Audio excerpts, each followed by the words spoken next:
میں خصوصاً چاہوں گا کہ آپ سب غور سے سنیں، اور خصوصاً وہ لوگ جو آج انائٹ ہونے والے ہیں. یہ حوالہ خاص طور پر میں نے ان کے لیے ہی چنا ہے اور خدا نے مجھے دیا.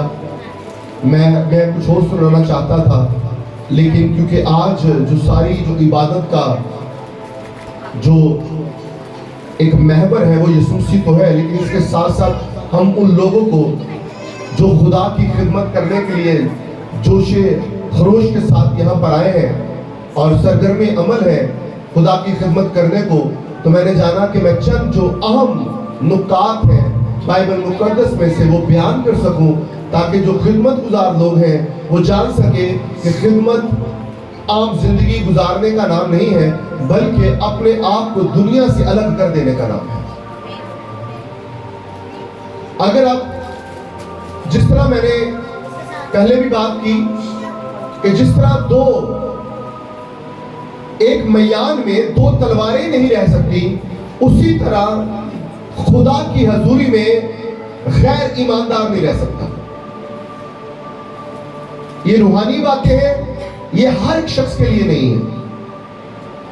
آپ کہیں گے ہم چرچ بھی آتے ہیں کہ ہم خدا کی حضوری میں نہیں ہیں، یہ وہ والی بات نہیں ہے. خدا سے دعا کیجئے تاکہ یہ بات آپ کو سمجھ آئے. اگر نہیں آ رہی تو غصہ کرنے کی کوئی بات نہیں ہے، سمجھ مانگے.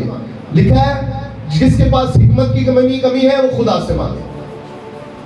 اگر سمجھ نہیں آ رہی، اگر سب کو یہ کلام کی بات سمجھ آ جائے تو پھر سارے یہاں پہ پلپٹ پہ کھڑے ہو جائیں اور خدا کی تبلیغ کرنا شروع کر دیں. بات کو سمجھنا ہے، کسی کی تصدیق نہیں ہے، جسٹ کلام کی انٹرپریٹیشن ہے. جس طرح ایک میدان میں دو تلواریں نہیں رہ سکتی، اسی طرح خدا کی حضوری میں غیر ایماندار اور ایماندار نہیں رہ سکتے. یا تو اس کو دنیا داری سے دور رہنا پڑے گا اور خدا کے پاس آنا پڑے گا، یا تو وہ خدا کو چھوڑ کر دنیا کے پاس چلا جائے. ایک شخص دو کشتیوں میں سوار نہیں ہو سکتا ہے. یا تو ایک نوکر دو مالکوں کی خدمت نہیں کر سکتا ہے، یا تو ایک سے عداوت رکھے گا اور دوسرے سے ملا رہے گا، اور وہ چاہے کہ میں دونوں کو خوش کر دوں، تو جو سب کو خوش کرتا ہے، جو سب کا یار ہوتا ہے، وہ کسی کا یار نہیں ہوتا. جو سب کا دوست ہوتا ہے وہ کسی کا دوست نہیں ہوتا. اور آپ انسانوں کو تو فریب دے سکتے ہیں، لیکن میں آپ کو بتانا چاہتا ہوں، آپ اگر یہ سوچتے ہیں کہ آپ انسانوں کو جس طرح ٹریٹ کرتے ہیں خدا کو بھی دھوکہ دے دیں گے، اس کو بھی ٹریٹ کریں گے، تو یہ آپ کی بھول ہے.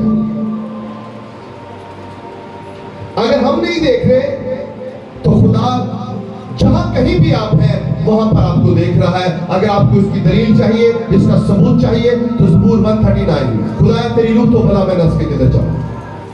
آپ ڈیٹیل سے پڑھ لیے. اور خدا آپ کو تب سے جانتا ہے جب آپ اپنی ماں کے بطن میں تھے، اور جب آپ کا ڈھانچہ بھی کالب بھی تیار نہیں ہوا تھا. اب آپ کہیں گے یہ بات کیوں کہہ دی؟ یہ بھی بائبل مقدس میں زبور 139 میں لکھا ہے. اب پڑھ لیجئے گا.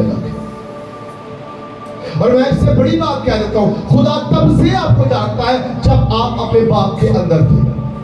چلے اس سے بھی بڑی بات آپ کو کہہ دیتا ہوں، خدا آپ کو تب سے جانتا ہے جب ہمارے جد امجد بزرگ نبی آدم دنیا میں تھے. خدا تب سے جانتا تھا. اور آپ کہیں گے لوگوں کو تو ہم سب کہاں سے تھے؟ ہم آدم کے اندر تھے. جس طرح آدم نے گناہ کیا، وہ گناہ خلق انسانیت میں آیا، مخلوق انسانیت میں آیا، اور گناہ کی وجہ سے موت آئی. اور جس طرح آدم میں سب مرتے ہیں. آپ کہیں گے گناہ تو آدم نے کیا تو ہم کیوں مرتے ہیں؟ بھئی جب گناہ آدم کر رہا تھا تو ہم اس کے اندر تھے. اب آپ کو یہ بھی بات سمجھ نہیں آئے گی تو حکمت بات کی. جس طرح آدم میں سب مرتے ہیں، مسیح میں سب زندہ کیے جائیں گے. نا قدیم کہتے ہیں ایک بندے نے جناب سلیب تے جان قربان کی تھی تو بنینو انسان دا کفارہ کیوں دے دیتا؟ وہ تے اپنے واسطے دیتا. ہاں ذہانت یہ کہتی ہے، عقل مندی یہ کہتی ہے ایک بندہ ایک بندے واسطے کفارہ دے سکتا ہے، لیکن جو کفارہ دے رہا ہے وہ صرف عام انسان نہیں ہے، کامل انسان ہے. جس طرح ایک آدم کی وجہ گناہ کرنے سے سب مرتے ہیں، اسی طرح ایک آدم کے کفارے سے تمام زندہ بھی ہوتے ہیں. ہاللیلویہ ہاللیلویہ. تو یہ سمجھ والی بات ہے. سمجھ آ جائے تو بہت اچھی بات ہے، نہ آئے تو کبھی بھی نہیں آئے گی.